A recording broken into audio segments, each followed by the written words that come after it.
ونعوذ بالله من شرور أنفسنا ومن سيئات أعمالنا من يهد الله فهو المهتد ومن يضلل فلا هادي له وأشهد أن لا إله إلا الله وحده لا شريك له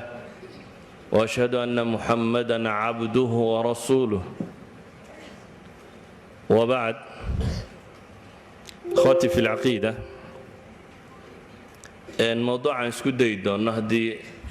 الإدمة إن وحكنا لنا والمنافقون وخطرهم على الأمة نفاق أيام منافقين تا markaan ka waramayno ugu horeyn waxaan uga waramaynaa si aan inagu uga dheeraano si aan nafteenna sifaadka iyo calaamaadka iyo astaamaha iyo tilmaamaha iyo sumadda lagu yaqaano dadka si loo nisbeeyay nifaaqa aan uga dheeraano si aan u helo xasaasiyadii ama dareenkii ay lahaayeen saxaabadii nebigu calayhi salaatu wasalaam وكإمام البخاري في صحيحه باب كسو أرورينيا باب خوف المؤمن من أن يحبط عمله وهو لا يشعر دبتنا وحكوب بلابا يا باب كاسي يعني ابن أبي مليكة تابعي لورنشري وركسو نقلين أيوه ابن أبي مليكة هو تابع معروفة رقي صحابة بدنا سوق عليها وحلي أدركت 30 من أصحاب النبي صلى الله عليه وآله وسلم كلهم يخاف النفاق على نفسه ما منهم أحد يقول إنه على إيمان جبريل وميكائيل تابعي قاسي ابن أبي مليكة الله يراد وحلي وحن سوق علي صدًا كمد الصحابة نبي محمد عليه الصلاة والسلام ودمان تود نفه النفاق وقبقية والصحابة نبي محمد عليه الصلاة والسلام ويقول لفهودا uga cabsanaya nifaaqa mid oran jiray ma jira buu leeyahay iimaanka jibriil iyo mikaa'il baan leeyahay aniga waxba iga xumaan maayaan cid rumaysnayd ma jirto saxaabadu siday nifaaqa uga baqayeen waxa idin kaga filan axaadiistii soo aroortay xadiiskii xandala saxiixa ku yaalay أما حديث أنس بن مالك ورينيا أما حديث أبو هريرة ورينيا لبضبوا تصحيحين يا شيخ الألباني في سلسلته يعني بعض الألفاظ ده سوق هذا مثلا أنس بن مالك ورينيا وحليه الصحابة دي النبي عليه الصلاة والسلام باقصوا صبح رتب النبي قال هره دبتنا وحيد هلكنا ورب الكعبة إلهي رسول كيسي هلاك سنة يقول دارنا إياه نبي حكوري وما ذاك maxaa keenay in halaagsantaa dhibto maxay tahay qaaluu annifaaq bay ku yidhaahdeen ilaahay rasuulkiisiiyo munaafiqnima jirta nifaaqu marna waa nifaaq qalbiga dega oo diin la'aana oo gaalnimo ah oo aynu ka warrami doono marna waa nifaaq camaliya oo qofka waxa qalbigiisa ku jira iyo acmaashiisu ay in badan iswaafiq weydo saxaabada waxay ka shakisanaayeen markaasi إن الصادقين دبن نقن كرواية نرمي تاسي دعدا دبتنا واحد هذا إلهي رسول كيسي وهلاك سني محاجر مركوي لنا واحد هذا النفاق قال لستم تشهدون أن لا إله إلا الله وأن رسول الله وميدا شهادة قرين بالنبيين وأن سبحانه وتعالى كليك حق لغو عابدية هي أن إلهي رسول كيسي هي قالوا بلى واقر صنع بين هذا المركز النبي يقول ليس ذاك النفاق haddaba kana ka cabanaysaa man haddaa caqiidadaasi sugan ku sugantiin munaafiqnimo maaha wuxuu leeyahay Anas ibn Malik mar kale haddana u yimaadeen su'aashii bay sidii ugu celiyeen halakna wa rabbil ka'ba nabiguna jawaabtii buu ku celiyay war miyaydan ashhaadanin ma waa shahaadada waa qarnaa bay yidhaahdeen warkaasi nifaaq maaha mar saddexaad bay haddana nabiga u yimaadeen buu leeyahay Anas ibn Malik iyagoo nafsi mas'ala u tilmaamaya نبينا عليه الصلاة والسلام وتلمامي إن أنا سدن النفاق ما أهين دبتنا مركي دنبي وحيد هذا يا رسول الله إنا إذا كنا عندك كنا على حال إلهي رسول كيسي ومركا نواديك كلتش وقنا حالات بان نقص قني وإذا خرجنا من عندك همتنا الدنيا وأهلنا مركا نساعدك كاتك نبي إليين وحنا مشغولية دونك إيا الريرها إيا وحن بانكو مشغول الله وكن نبي مركا قول عليه الصلاة والسلام لو أنكم إذا خرجتم من عندي تكونون على مثل الحال الذي تكونون عليها عندي لصافحتكم الملائكة في طرق المدينة. يعني واحد دريميسا إن صحابة النبي محمد عليه الصلاة والسلام إلى فهد وغشك سين مركا النفاق إذا قفك لنا آمن مركا كماها حنوبة هنا إنه سفي عن مركا وفهمنا صفات كالنفاق يا علامات كاللغو قرطه سينو قد يرانه سينو ولا لدينا كلاو قد دقنه سينو منافق الضبطة أو أركي كرنه سينو برنا سيدو نبي محمد الله دقمي عليه الصلاة والسلام كوا صفات ككاني أي كوا عضادان ابن أبي مليكة صحابة سوى قاري ولا صدام بان سوى قاري صحابة النبي قول نفاق بقية ديكو وحكا ورين شري وحكم ده عائشة أسماء بنت أبي بكر أم سلمة عباد الله دي أفرتاهي أبو هريرة عقبة بن الحارث المسور بن مخرمة صحابة وين أجل ده أبا كم ده كو سو قاري وحكا وري كو دأهانا ما وقت أهان لن نولانا دي علي سعد بن أبي وقاص يرقوا وين وبدنو كلا كم ده سيدو حافظكو صون نقلين أيوه waxaan markaa uga jeednaa mas'alada tan marka aan ka warramayo dadku inta badan markay wacdi dhageystaan cid bay ku asteeyaan oo iskaga sii calaamadsadaan marka koowaad cid aynu calaamadinayna inay noqoto lafaheena inaynu badbaadino oo ka badbaadino waxa aan sheegi doono ee quraanku uu tilmaamayo nifaaqa asliyan waxyigu markuu soo degay ama dadku amaam alwahyi saddex qaybood bay qayb badheedha oo ka badheedha inay ilaahay ka gaaloobaan subxaanahu wa tacaala shareecadiisa iyo diintiisa toona aan rabin gaalo la yidhaahdo oo mowqif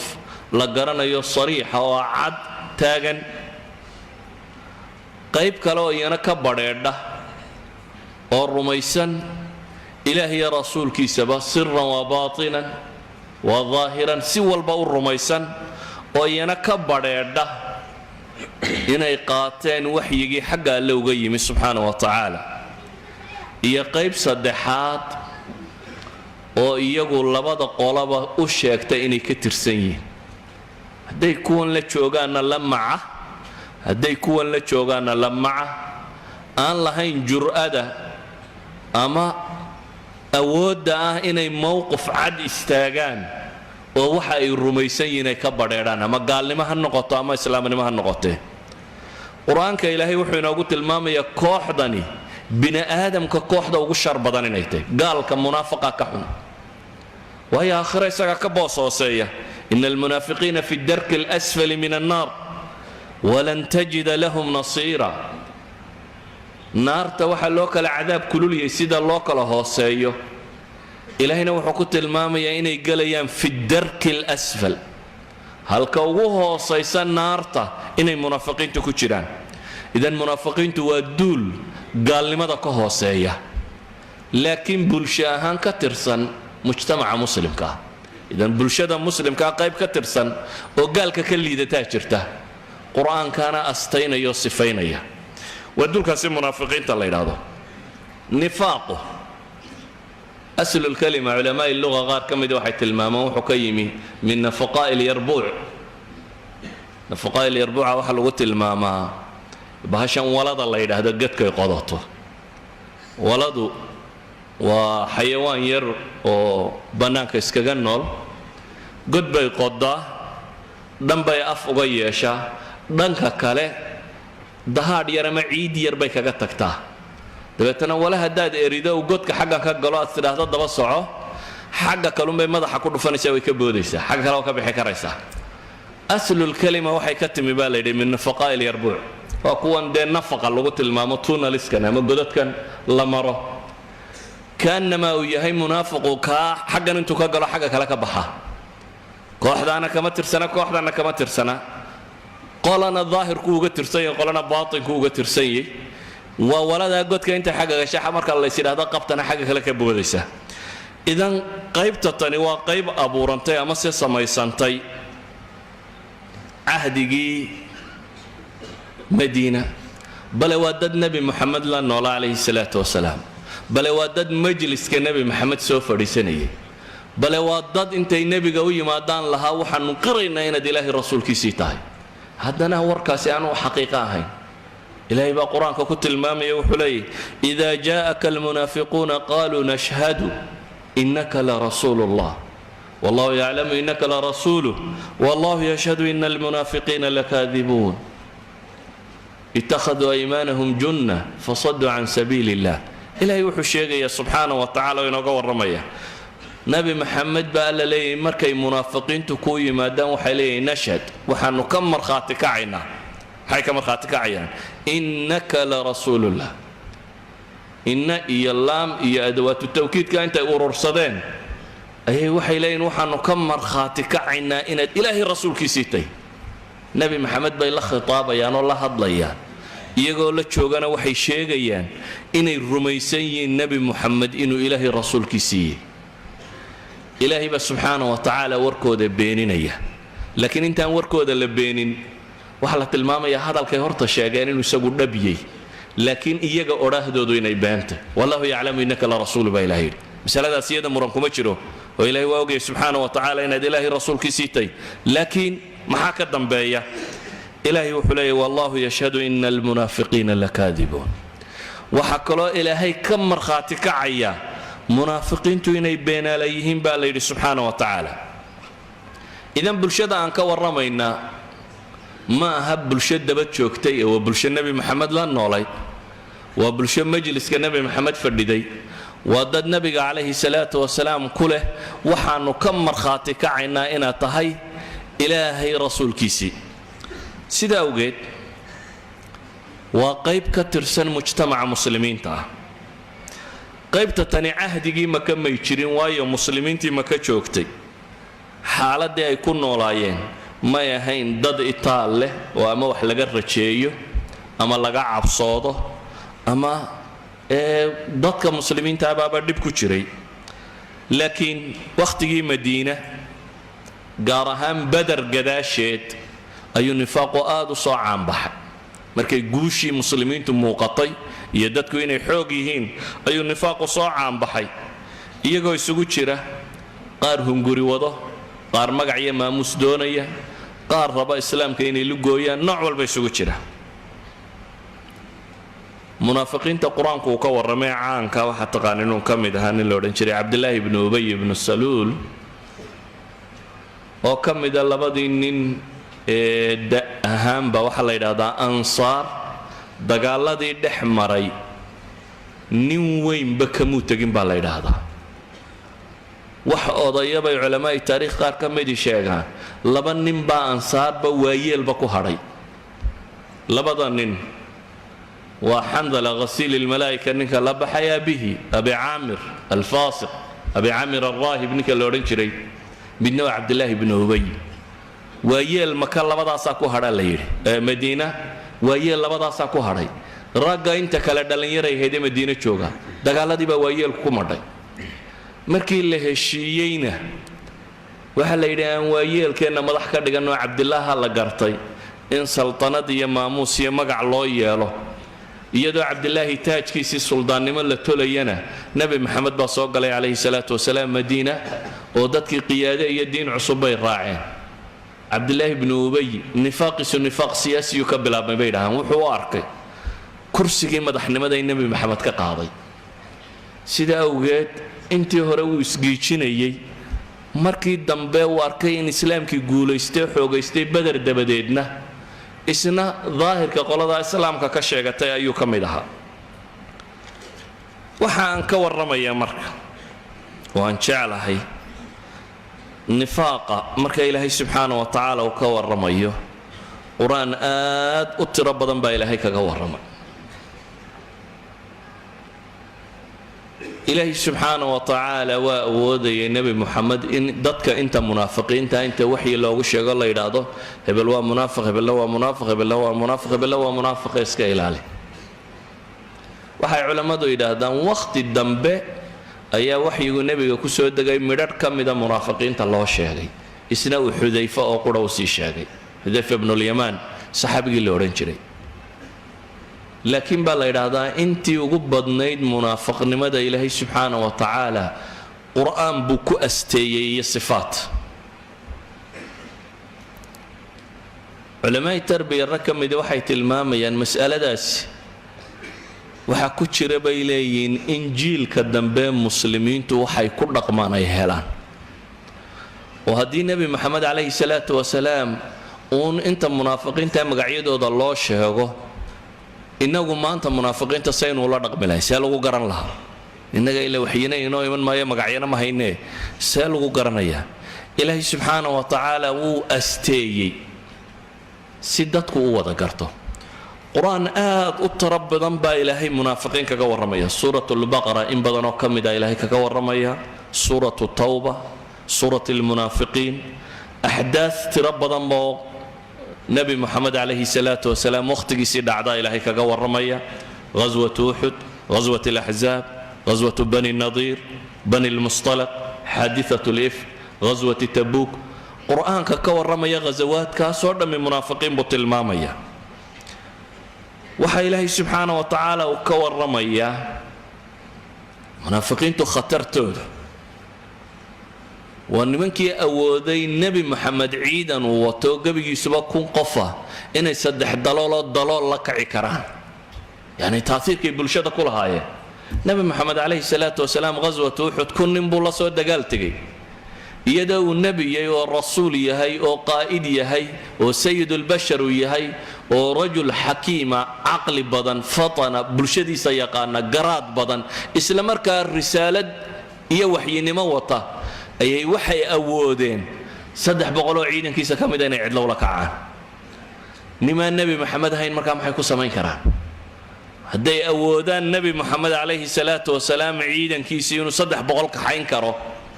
waxaad garan kartaa khatarta dadkani ay leeyihiin inta ay gaadhi karto amase inta ay leekaan karto inay dhan halaagi karto sida awgeed baa ilaahay subxaanahu wa tacaala wuxuu kaga warramaya qur'aan tiro badan maalan fi suurati albaqara markii mu'miniinta laga warramayay 4 aayadood baa ilaahay sifaatka mu'miniintaba ku tilmaamay alif laam miim marka laga tago 4 aayadood ee ku xiga ayaa ilaahay mu'miniin ku sifeeyey gaal markii laga warramayay 2 aayadood baa ilaahay ku sifeeyey 2 aayadood oo kaliya waayo labadan kooxoodba bay culammadu yidhaahdaan waa dad la garan karo astaantoodu ay caddahay waa dad aan midabaynin waa gaal gaalnimadiisa la garanayo muslimnimadiisa ama mu'minnimadiisa la garanayo ama munaafiqiintu waa dad midabeeya subaxba dhinac u eg galabba dhan jooga waa qof aanad astayntiisa iyo tilmaamtiisa si toosan mar qura wada garan karin sida daraaddeed baa 13 aayadood ilaahay uu ku asteeyey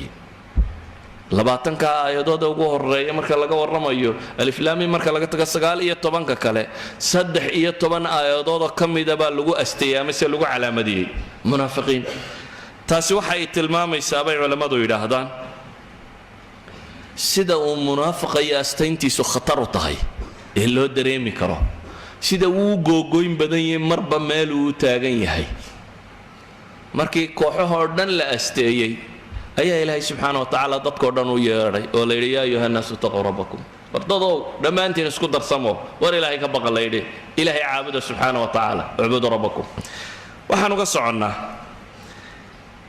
maxaa intaasoo aayadood oo qur'aana loogu tilmaamay waxa loogu tilmaamay baan leenahay in innaga wax layna baro idan waxaynu u baahannahay markaynu munaafiqiin iyo khatartooda ka warramayno intaanan khatartooda sharxin iyo sida loola dhaqmayo inaan in yar eegno munaafiqa iyo qur'aanku siduu u asteeyey waayo ilaahay subxaanahu wa tacaala wuxuu tilmaamayaa am xasiba aladiina fii quluubihim marad an lan yukhrija allahu adghaanahum walow nashaa'u la araynaakahum falacraftahum bisiimaahum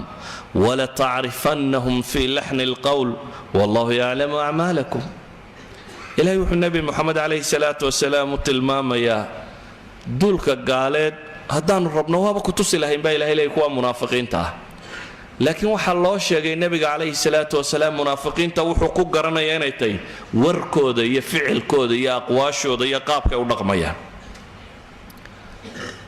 marka waxaan rabaa sifaadkooda qaybo ka mid ah midhadh inaan tilmaamo waxaan u tilmaamayaa midhadhkaa sifaadka ka mid ah nin waliba inuu naftiisa eego oo وهدو waxa kani wax kaga sugan yihiin uu iska zuuliyo uu ka fogaado ka dheeraado walaalkaaga kale aad uga digto ilaahi subhanahu wa ta'ala munaafiqiinta markuu sifeeyay sifaadka caanka ku yihiin waxa kamida waxay caan ku yihiin inay jecel yihiin in muslimku jabo islaamkana laga guulaysto waxay caan ku yihiin baa quraanku tilmaamaya inay farxaan markii ay arkaan goob muslim ku jabay guusha gaaleediya ay ku rayn bilaabaan markay arkaan haddaad sifadaa iska dareento aad aragto meel muslim ku jabay adigoo faraxsan waa sifa min sifaat almunaafiqiin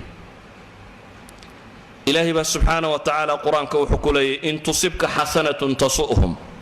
وإن تصبك مصيبة يقولوا قد أخذنا أمرنا من قبل ويتولوا وهم فرحون بإله إليه قل لن يصيبنا إلا ما كتب الله لنا هو مولانا وعلى الله فليتوكل المؤمنون هدي وناقدين هلبا إله إليه سبحانه وتعالى ومسلم كوغول استددك كنحا وإياك بإله إليه تسؤهم haddii xagga allaba masiiba idinka haleeshana waxay odhanayaan waa arkaynaa waxaasoo annagu waa ka tabaabushaysanna waxay jeesanayaan baa ilaahay leeyahay iyagoo weliba faraxsan idan muslim jabkii gaal baa ku farxa muslim jabkii munaafiq baa ku farxa haddaad markaa aragto dad islaam u nisbo sheeganaya haddana meel muslim lagu jabiyey rayraynayo farxaya oo u arka inaan wax weynaba dhicina qolaama mutatarrifiina macaynkan hadama saatan ahayd ay yihiin kuwa jabay waa calaama min calaamaati almunaafiqiin ilaahay baana ku asteeyey idan haddaad astaantaa isku aragto waxaad garataa bale inay kuu soo hoyatay aad u baahan tahay inaad dib isu nadiifiso waxaa qur-aanku ku asteeyey munaafiqiinta markuu ka warramayay alle subxaana wa tacaala inay yihiin dad quluubtoodu ay la jirto cadowga muslimka walaalnimana u dareemaya ninka gaaleed colaad iyo xumana u haya ka muslimka ah ilaahi subxaanahu wa tacaala isagoo nebi maxamed tilmaamaya wuxuu leeyahy alam tara ila aladiina naafaquu yaquuluuna liikhwaanihim aladiina kafaruu min ahli alkitaab لئن أخرجتم لنخرجن معكم ولا نطيع فيكم أحدا أبدا وإن قتلتم لننصرنكم والله يشهد إنهم لكاذبون لئن أخرجوا لا يخرجون معهم إلهي وحط المامة سبحانه وتعالى ألم ترى ماذا كن بإلهي إليه ما وقتهي إلى الذين نافقوا يقولون لإخوانهم بإلهي كوا منافقين تي وحي كليهين ولا لدود بإلهي يا أولا له منافق يا ولا الله قدقي رب العالمين باقولا ولا لغدغي مؤمنين توحل يدي انما المؤمنون اخوه اما منافقين توحل يدي يا الله ولا لا يقولون لاخوانهم الذين كفروا من اهل الكتاب waxay ku oranayaan walaaladooda ahlu kitaabka aba ilaahay yiri idan waxay rumaysayin mabaadi'da aragtida ay wadaan ahlu kitaabkiya inta gaale la socota وأستين إلهي سبحانه وتعالى وكو أستيي إلهي وحلي قول هذا وحي كولي إن هدا لئن أخرجتم لنا إذن كانوا معينا سوى البيضين كانوا دين لصعنا وحي إلهي قرآن كوكت المامة يا منافقة علامات كالوية قانين كم تهي dadka gaaleed inay weli ka dhigtaan weligu waa cidaad u nusrayso u gargaarto walaalatay jeceshay inuu guulaysto aad jeceshahay kuwa muuminiinta aanay necab yihiin ilaahay baa wuxuu qur-aan ku leeyahay bashiri lmunaafiqiin bianna lahum cadaaban aliima waxaad ugu bushaaraysaa baa ilaahay yidhi subxaana wa tacaala kuwa munaafiqiintii inay leeyihiin cadaab wax laxwiya oo waa kuwani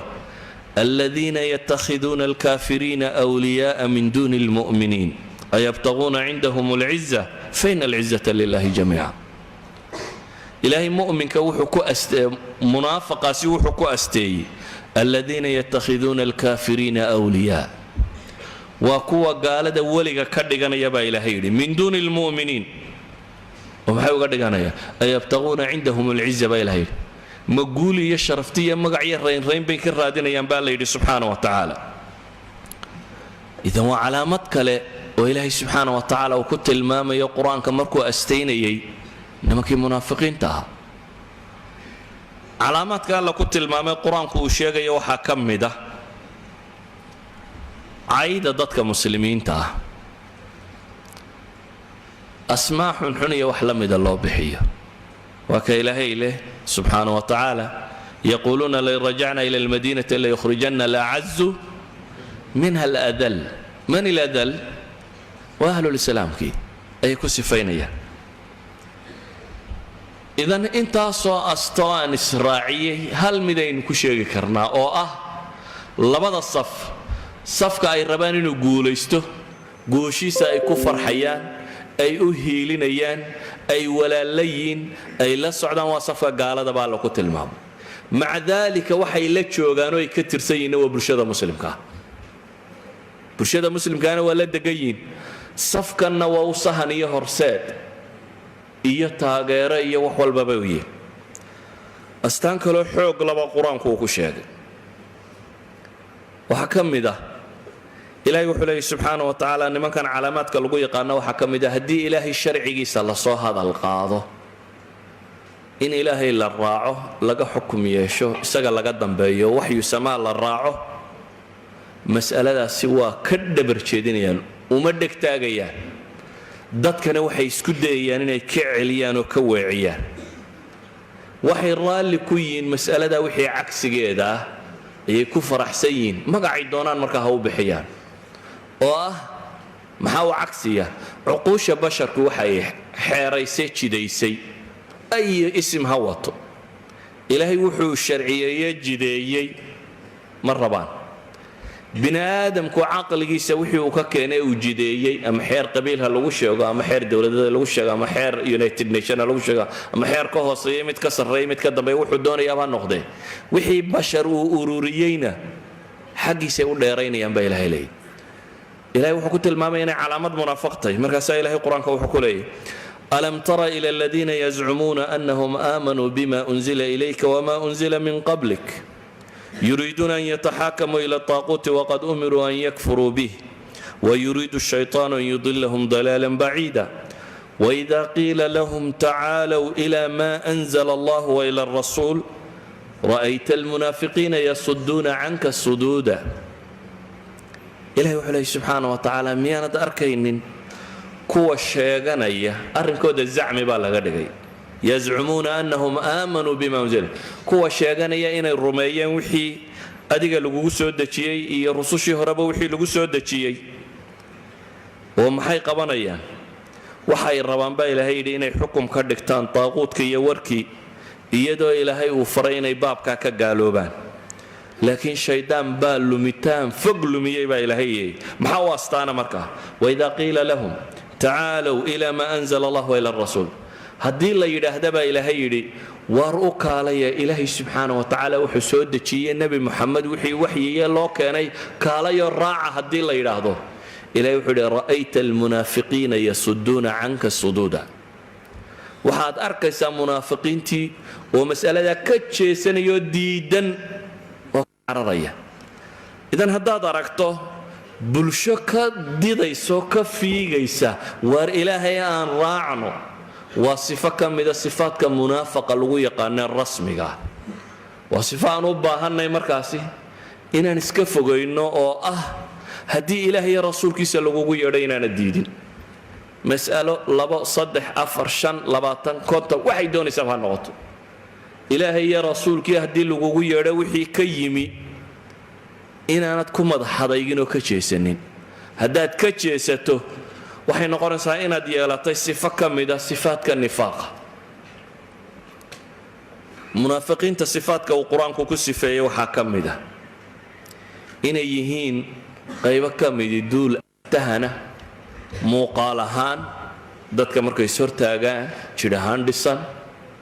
hadal ahaan hadal deeqsiinaya dadka u sheegaya inay khayr iyo wanaag wadaan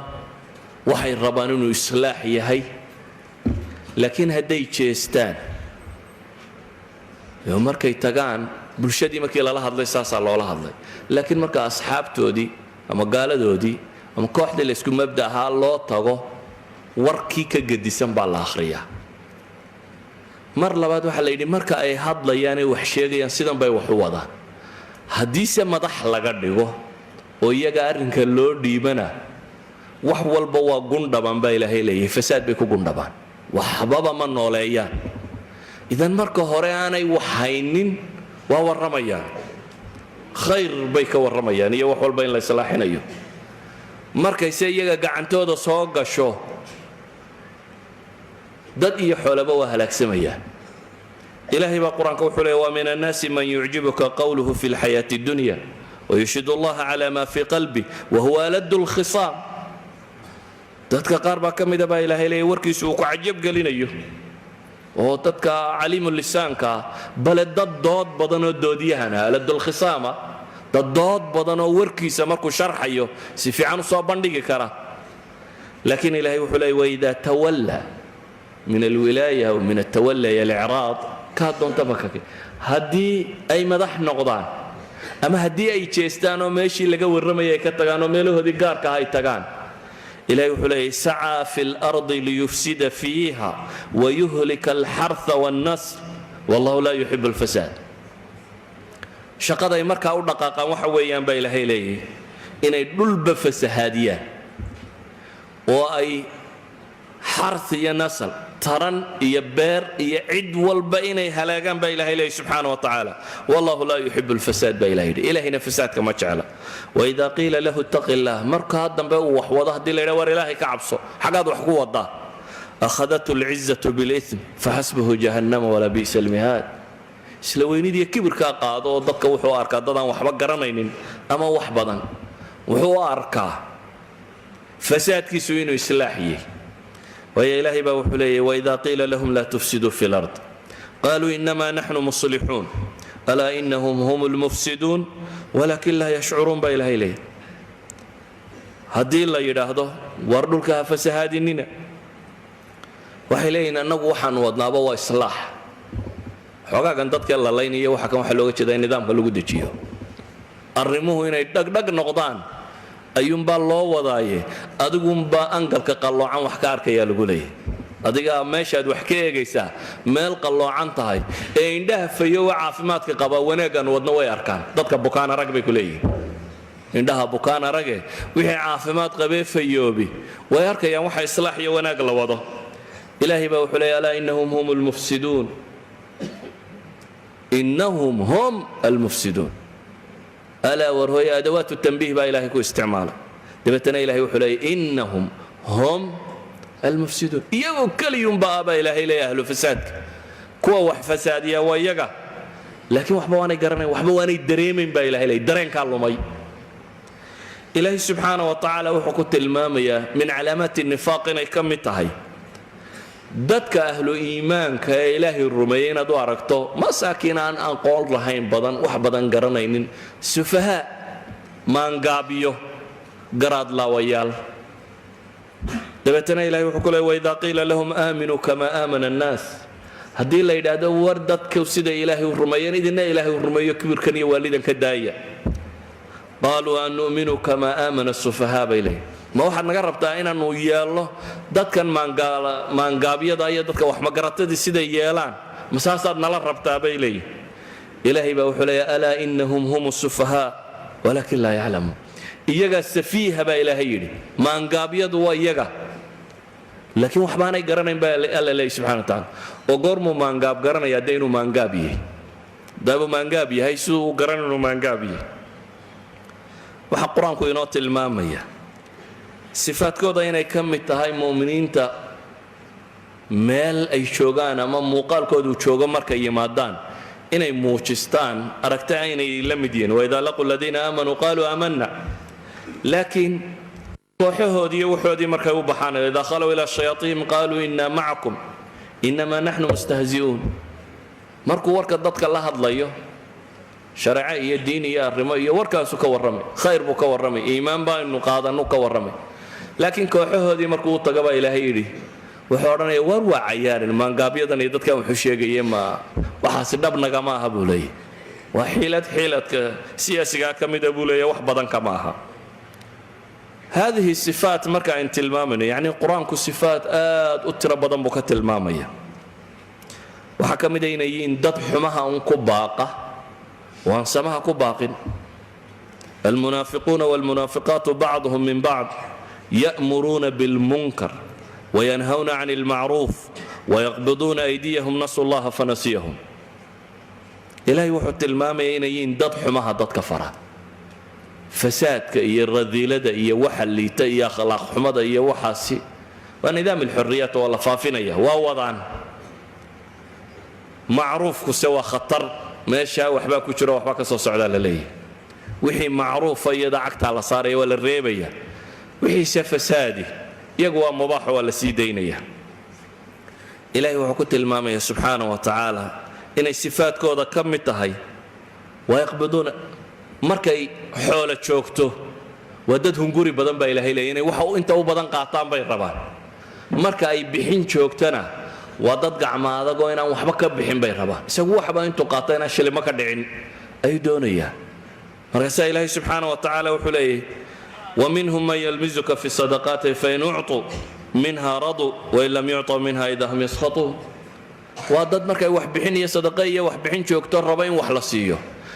إذن راعستك الراعة هل كاس وحكم غليها هداد وحسيسه ومعك والرالي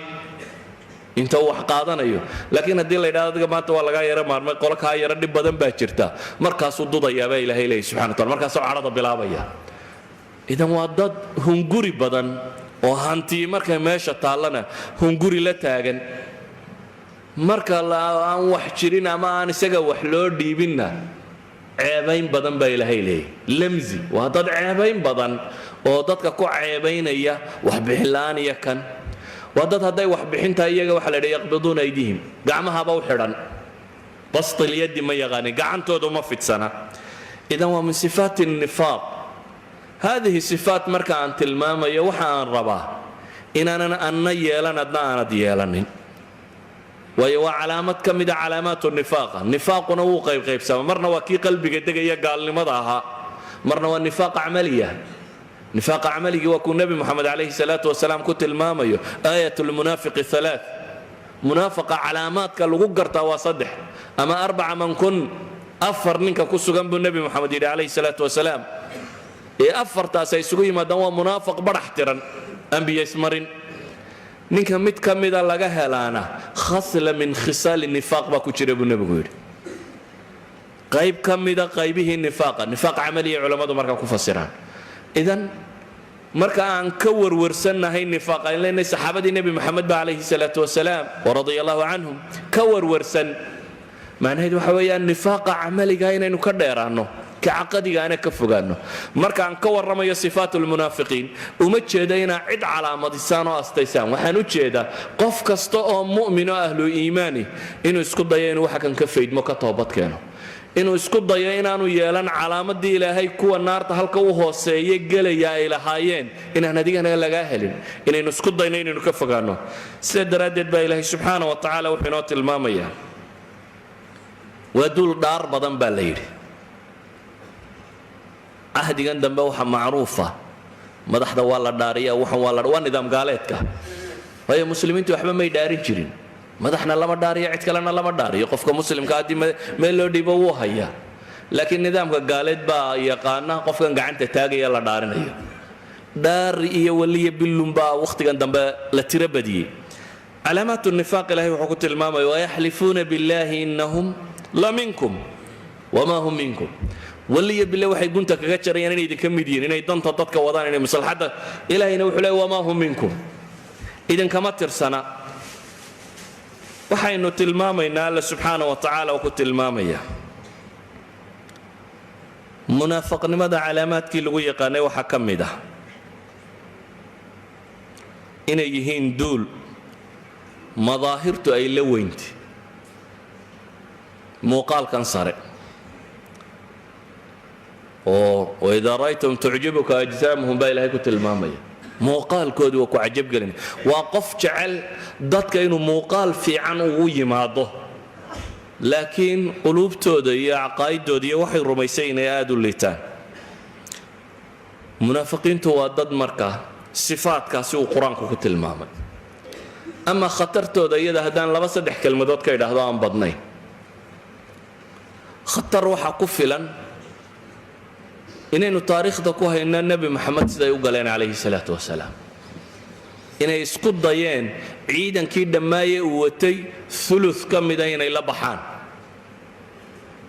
oo ay nebi maxamed kala hadhaan. waxaa kuugu filan siday isugu dayeen inay saxaabada nebi maxamed madaxa isu gelayaan iyo dadka muslimiinta ah. oo maalan xadiidkii ka warramayay qisat alifk, xaaditadii ama dhacdadii ifkigu, nimankani siday markay ka soo hideen muslimiintii oo isku direen oo wax walba, yani ghaswatu bani mustaliq markii la soo noqday waxaa dhacay 2 nin oo dhallinyaro oo saxaaba ah baa fara ka cayaaray. mid baa mid dabada dhirbaaxa ama haraati kaga dhuftay, kii kala cadhooday. dabeetana waa kuwii qayshaday yaal alansaar iyo yaal almuhaajiriin ku qayshaday. waa kii mowqifkaa ka faa'iidaystay ibnu ubay, yaa lahaa samin kalbak yaakulak,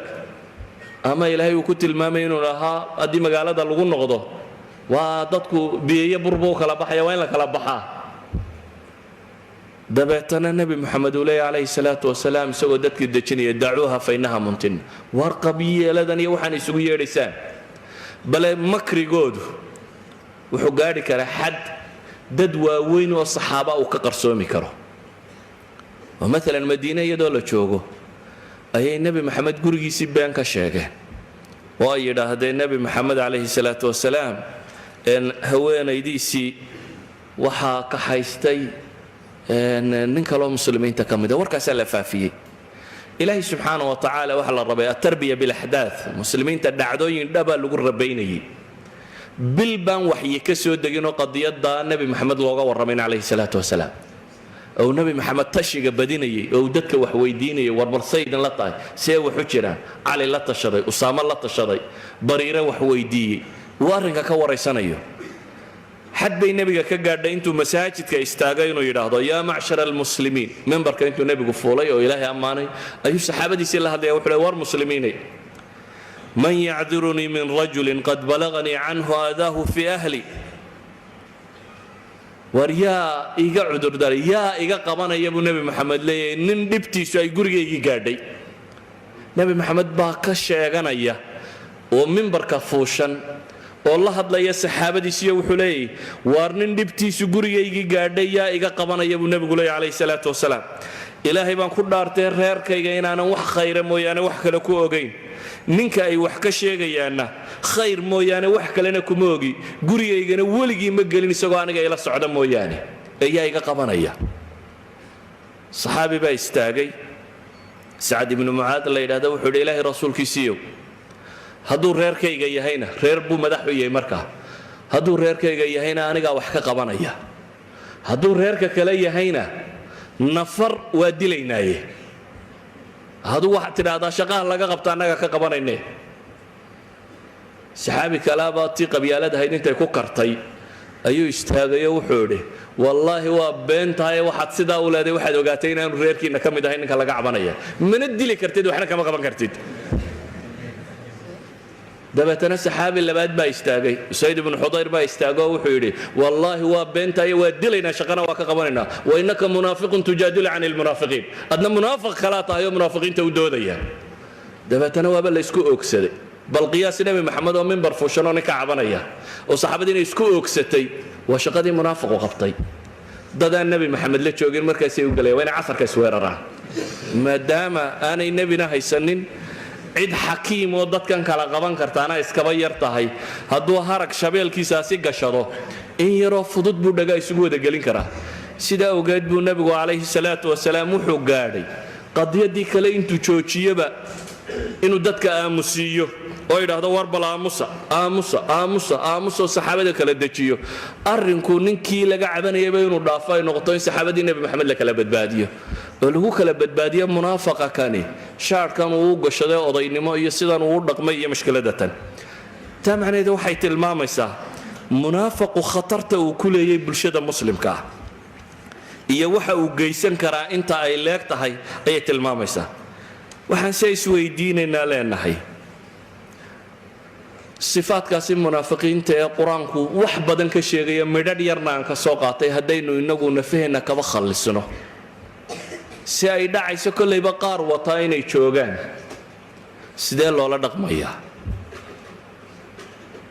dadka badh bay u muuqataa ciddii laga cawdaba in hal bamoo yar madax lagaga dhufto aakhiraha qabtee laakiin waxaynu u baahanay inaynu dib ugu noqonno nebi moxamed calayhi salaatu wasalaam bulshada kuwaasi ku jiraan buu waday horta marka koowaad bulshada qabaa'ilka le reeraha le noocaasiya bulshadaasi munaafiqiinta wadatay caynkaasiya bulsho arkaan ahluliimaanoo waaweynina ay ku jiraan iyo cumar iyo abubakar iyo rag la mid ay ku jiraan siduu ula dhaqmay baa isweydiin leh nebigu calayhi salaatu wasalaam haddaynu isla qisadan dib ugu noqonno ghaswatu bani lmustaliq aw ilmuraysiic muraysiicna waa ceelkii laga cabbayey mustaliqna waa qabiilka la magaciisii ama reerka qaswada loogu magacdaray ama ceelkoodii ha loogu magacdaree dagaalkaasi meeshaas ka dhacay markii laga soo noqday ee labada saxaabi ee dhallinyarada ahi farakalooleen ee dabeetana isku xanaaqeen ee wararkii badnaa ninkan munaafiqii uu ku hadlay cumar baa adkaysan waayo nebigu u yimi calayhi salaatu wasalaam wuxuu ku yidhi ilaahay rasuulkiisiiyow dacnii yaa rasuula allahi adrib cunaqa hada almunaafiq ilaahay rasuulkiisiiyow igu sii daa munaafaqa kanaa shaqo ka qabtee madaxa kan anigu aan ka jaree igu sii daa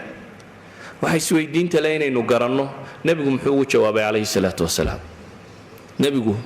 qadiyadda tan siduu u xalaalay waa mushkilo taagan laakiin ma odhannin nebigu ninkani munaafiq maaha ma odhannin in dil ma mutaysto ma dilayno laakiin ufuq intan ka dheer buu nebigu maxamed ka warramay calayhi salaatu wasalaam aragti intan ka ballaadhan qofku isagoo dembaaba isagoo dil xaq muta ayaa waxyaabo badan iyadoo la eegaya qaab kale loo manage garayn karaa qiyaadadu ama dadka hoggaanka haya waa inay noqdaan dad caqli badan oo aan wadciga midhmidh u qiyaasaynin ama u eegaynin bulshada iyo waxa ka ratibmaya sida wax u dhici karaan arki kara nebigu wuxuu ku yidhi calayhi salaatu wasalaam dachu laa yataxadath annaas ana muxamadan yaqtul asxaaba war iska daa buu ku yidhi nebigu dhaaf ninka kan ummadda kale isugu sheekayn maysa buu nebigu yidhi nebi muxamed inta la socotuu laayaa la odhan maaye nebi moxamed muxuu ilaalinayay ninkani waa munaafiq dhib buu muslimka ku hayaa laakiin haddana wuxuu nebigu ilaalinaya calayhi salaatu wasalaam sumcadda ah dadka muslimiinta ama nebi moxamed inta la socota inuu yidhaahdo wuu xujoobo madaxa uu ka googooyo inay dadka kale gaadho waayo dadka kale u ta'wiilin maayaan u odhan maayaan siduu imaamu nawowi fi saxiixi muslim xadiidka markuu sharxay u tilmaamayo wuxuu leeyahy nebigu xaq buu lahaa inuu dile laakiin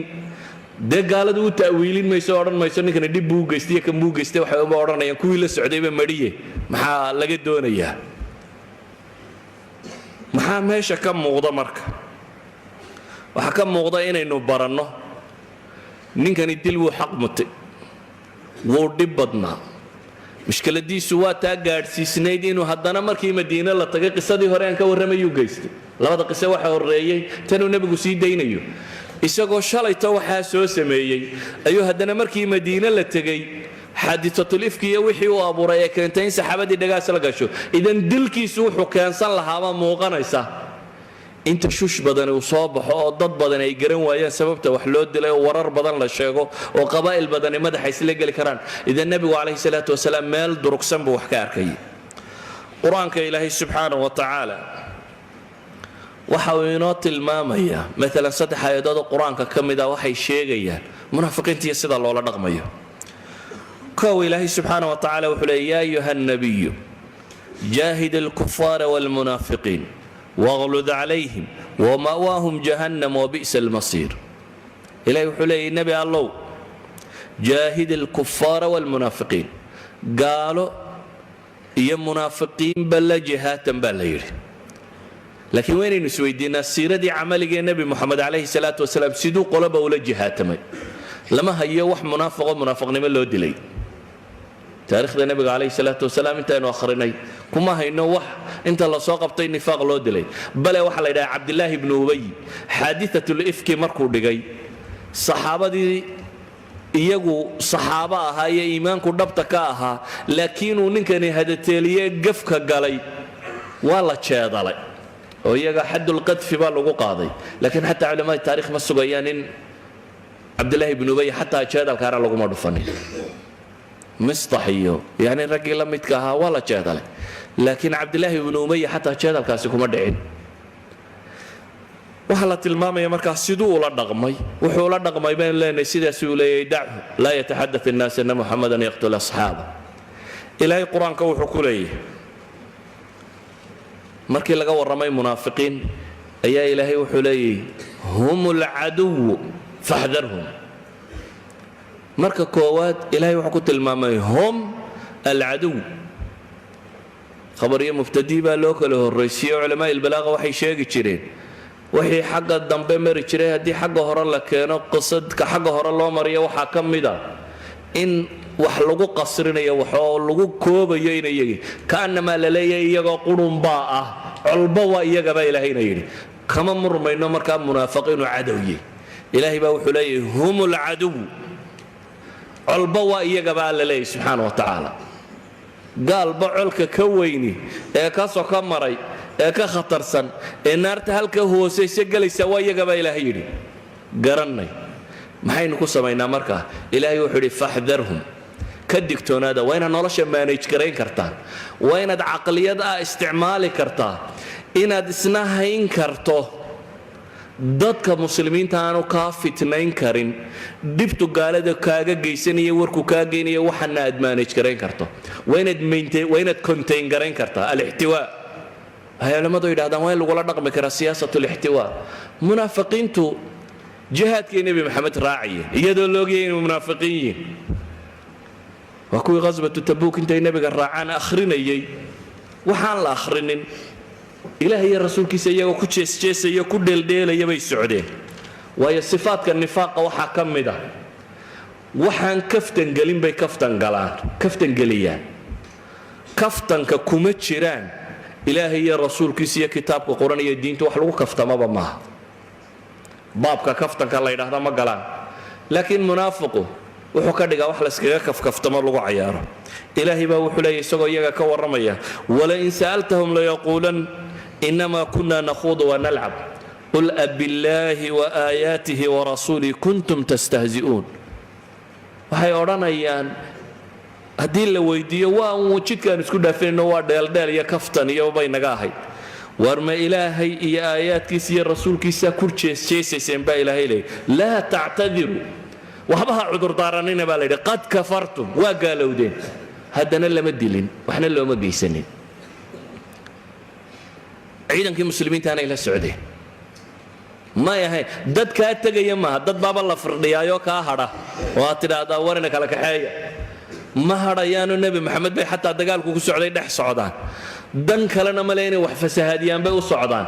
haddana iyagoo caynkaa u socdu nebi moxamed calayhi salaatu wasalaam wadi karayo hayn karayay idan bulshada qiyaadaadka hogaamiye muslimkii waxaa loo baahan yahay dee masaajidka safulawalkoo qura lama wado munaafiqiintaaba safulawalka gasha markay doonto sida daraaddeed qofku waa inuu noqon karaa ama qiyaadada islaamiga waa inay noqon kartaa dad hayn kara bulshada dhammaantood saa daraaddeed baa ilahay wuxuu leeyay subxaana wa tacaala hum alcaduwu baa ilaahay yidhi col waa iyaga laakiin see loola dhaqmayaa faxdarhum qaatalahum allahu annaa yufakuun baa ilahay yidhi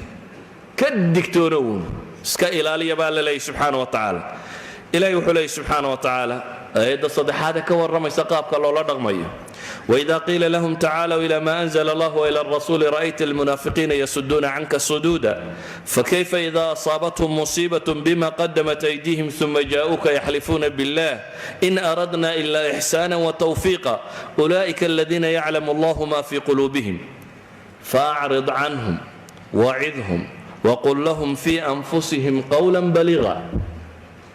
ilaahay wuxuu leeyahy subxaana wa tacaala waa duul haddii loogu yeedho ilaahay iyo rasuulkiisa iyo diintiisa warkaalayo raaca haddii la yidhaahdo waxaad arkaysaabaa ilaahay leeya iyagoo ka madaxdaygayo ka cararayo ka sii jeesanaya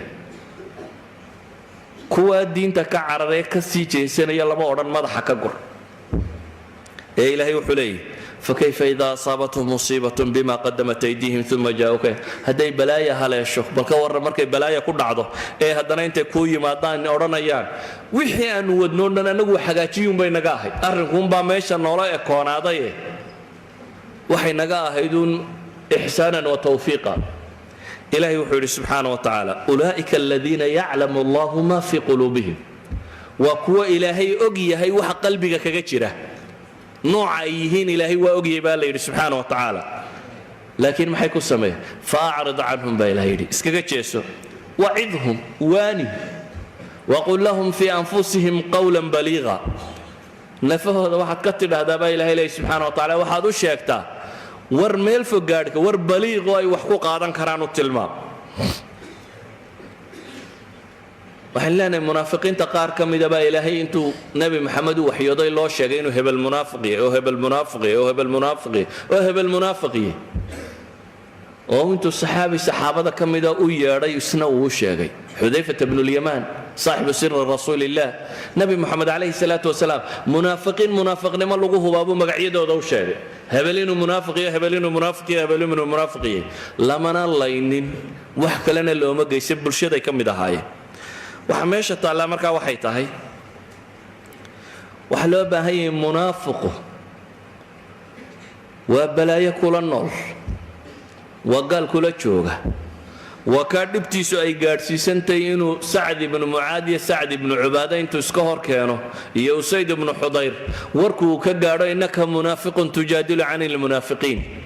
inay iyagii isku yidhahdaan war munaafiq baatay munaafiqiinta u doodaya waa kaa gaadhay nebi moxamed calayhi salaatu wasalaam inuu gurigiisii intuu tashuush ka furo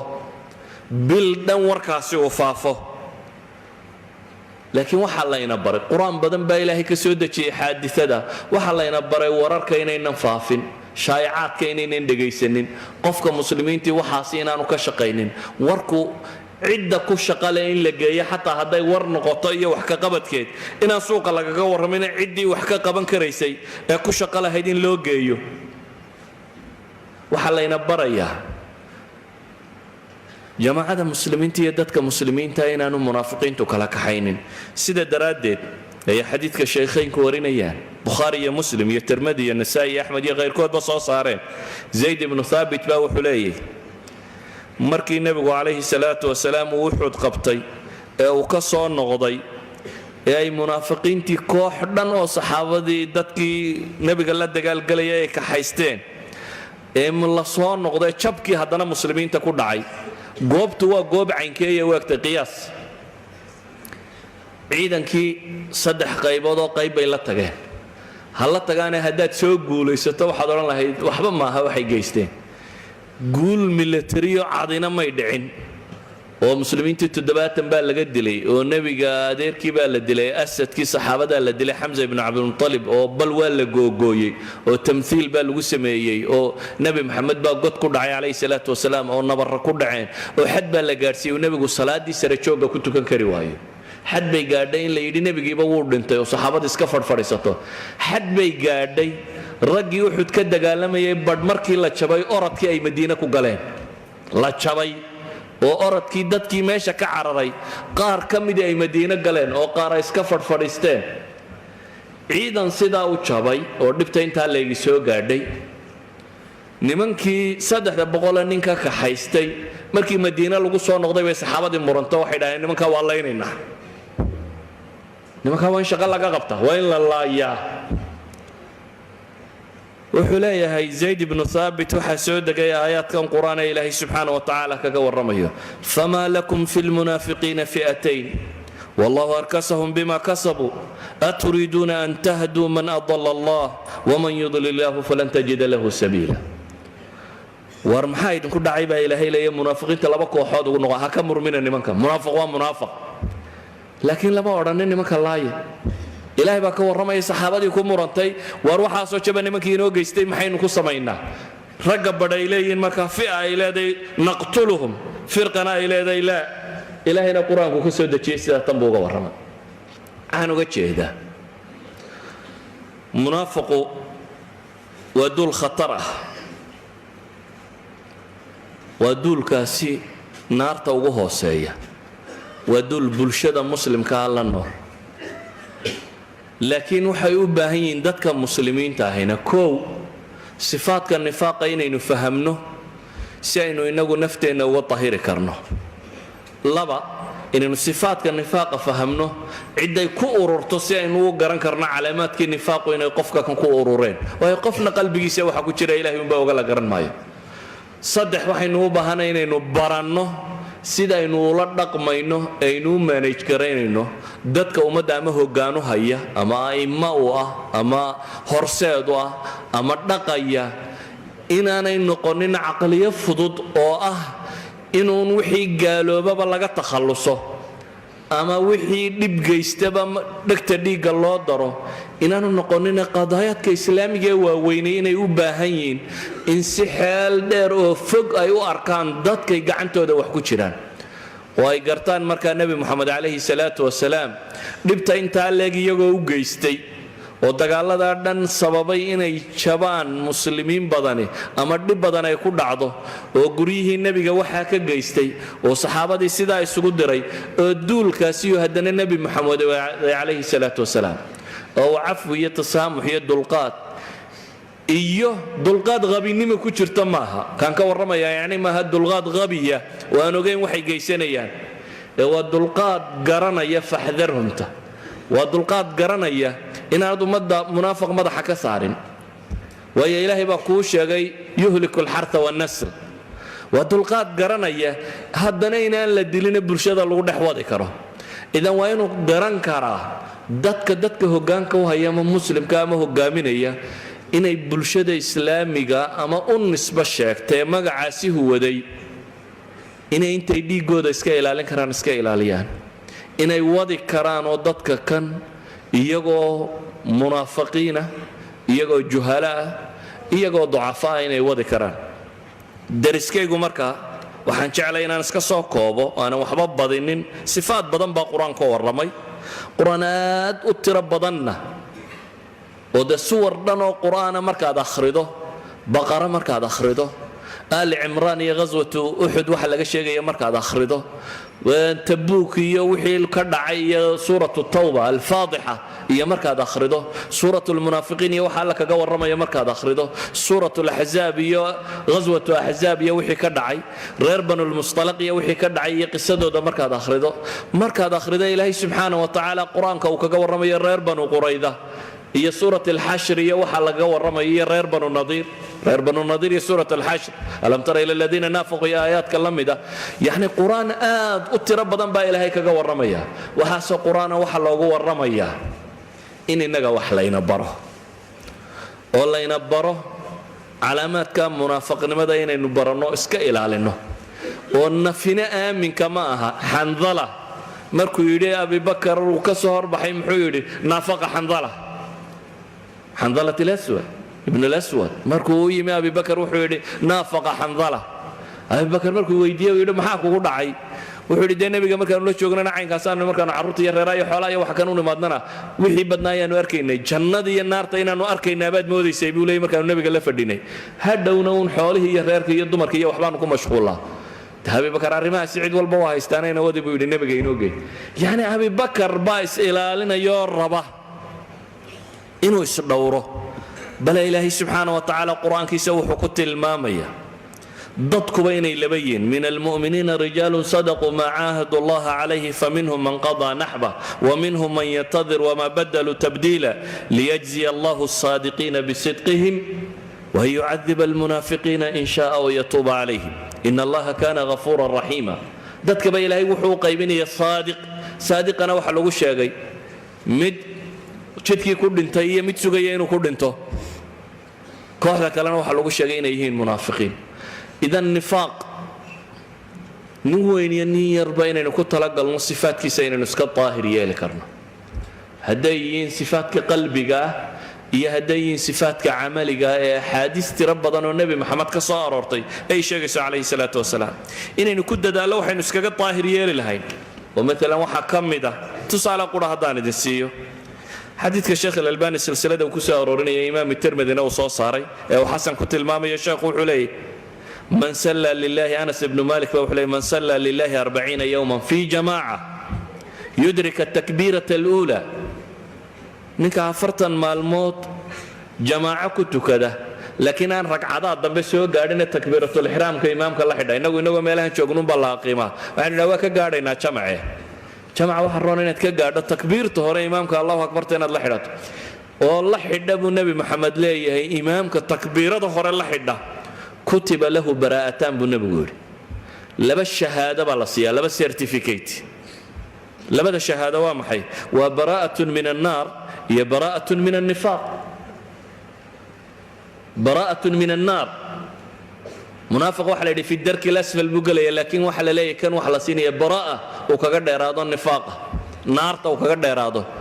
هي سيرتيفيكيت كلو عدينا ينانو منافق هين وهي منافقين تواتي لغت المامي وإذا قاموا إلى الصلاة قاموا كسالى يراؤون الناس ولا يذكرون الله إلا قليلا منافقين تو waxaa lagu tilmaamay salaada iyo jamca xataa haday imaadaan inay noocyadka ay yihiin waxaa lagu tilmaamay haday la filib la ku ogaan lahayn masaajidka maxay inay ciidama ka maqnaateen hadii la oran lahaa masaajidka Sheekh Maxamed baa markuu dadka tukiyo waxoogaa u qaybinaya safla walka dadku wada joogana waxa ilaahay inoo tilmaamay inay salaada jamacata subax iyo cisha iyo kuwa casarka iyo salaadahaas inay kuba adageen laakiin waxa la inoo tilmaamay ninka 40 maalmood aan jamacaba habsaamine maalin kasta takbiirada hore jooga inuu laba certificate helayo waxaan uga jeedaa markaa dariskani ma aha daris aan ku koobi karo sifaadka munaafiqiinta ee quraanka iyo sunnadu ay ka warantay laakiin waa hogatus inaan idin tilmaamo quraanku inuu halkaa ka taagan yahay iyo xadiidka nabigu sifaadka munaafiqa inuu u baahan inaynu iska ilaalino kaasi waa kow ka labaad aan rabo inaan tilmaamana wuxuu yahay inaynu garanno khatarta uu leeyahay munaafiqu gaalka uu ka khatar badan yahay ka saddexaad aan rabo inaan tilmaamana inuu yahay inaynu garanno cawaatifta iyo un cadho aynu islaamu